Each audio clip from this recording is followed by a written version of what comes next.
بسم اللہ الرحمن الرحیم نحمدہ ونصلی علی رسولہ الکریم اما بعد السلام علیکم۔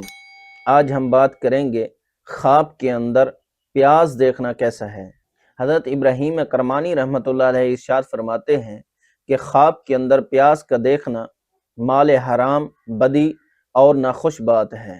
اگر خواب کا دیکھنے والا نیک اور پارسا ہے اور اپنے آپ کو پیاز کھانے سے روکتا ہے تو یہ خیر ہے، اور اگر صاحب خواب پارسا نہیں تو مال حرام جمع کرے گا اور اس میں ہمیشہ بری باتیں سنے گا، خاص کر اگر پیاز سرخ دیکھا ہے، اور اگر پکا ہوا پیاز کھایا ہے تو یہ اس امر پر دلیل ہے کہ آخر کار حرام کھانے سے توبہ کرے گا اور اللہ کی طرف رجوع کرے گا۔